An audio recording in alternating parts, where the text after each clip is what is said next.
restoration of our Victorian buildings. And that culminated in 1976 when we were designated a historic landmark city, one of only 6 in the country. So we had this wonderful blend of history and architecture. Our most prominent architect was Stephen Decatur Button. He designed over 40 buildings here. And historically, we were surrounded by the Underground Railroad. It turns out Harriet Tubman worked here in the 1850s. So we're going to show off a little bit of Cape May, and then we'll show you a lot of West Cape May, and you'll see this big difference. Cape May is a shore town. West Cape May is a farm town. So take a look here to your left. See that building right there? It's not very old. Before that was there was another building, quite old, stretched back into the Prohibition era. And they tell me that on that site was a speakeasy, and the speakeasy had an escape tunnel. So if they thought they were going to get raped, they'd sneak into the tunnel and make their way out on the other side of the tracks. So if you see guys sprinting out of there, maybe it's an old relative or something. Coming up on the right, and as we really go into the next block and a half, this is going to be known in the next 10 years as Museum Row. It starts here with the Harriet Tubman Museum. Harriet Tubman worked here in the 1850s. And then, as we turn, you see the old Franklin Street Church. Now, this was sold by the Methodists maybe 10, 12 years ago. It didn't become a museum, folks. You're looking at 3 luxury condos. There's one for sale, $1.5 million. If you're interested, C. Mike will be happy to sell it to you, right? And then this place, I think it's a neat story. This literally within the last 2 weeks reopened after its restoration. It's the old Franklin Street School. Back when our schools were segregated, this was home to our African American children. This is now a branch of the Cape May County Library. Here's the cool part.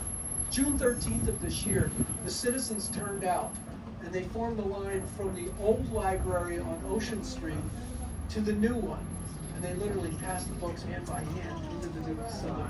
And I believe that's a tradition here that's going on for a while.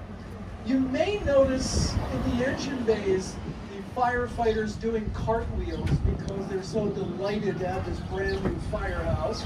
But they did leave behind something old, a Victorian fire museum modeled after Victorian fire station.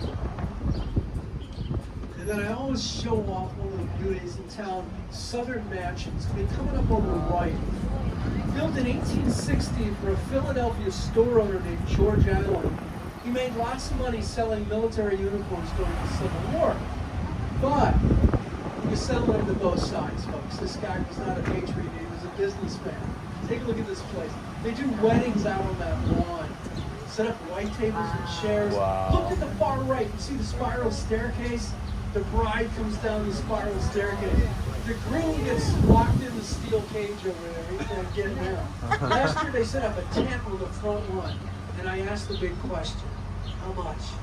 10 grand to rent the tent for the day. So Mike and I are thinking of going into the tent business here. To your left, one of our great restaurants, the Washington Inn. And like so many of our old buildings, that one's haunted as well. Lovely place to eat though. Clean. Now to your right, this long before the cottages were here, this was all farmland. This was called the Corgi Plantation. And so one of the things I'm a retired educator, taught elementary school forever. Do I have any other teachers or retired teachers online? God bless you all. So I got to point out this place for you guys. Right? So next block, right there with bright orange roof, used to be a hotel. It was called the Indian Queen Hotel until 1850. And the city bought that and converted it to our first public school. Okay, now I think we can agree, most teachers, we taught a lot of kids, we think our kids are bright. I estimate I taught 1,000 kids. I thought they were bright, and then I retired. And that's what I found out. Every one of those 1,000 merchants thought that's where I started in the 1850s. Nice kids, right? Down the way, this is Madison Avenue. Now, we have 2 activity theaters, a wonderful theater tradition. But I got to tell you about some of the stars who performed here before they were stars.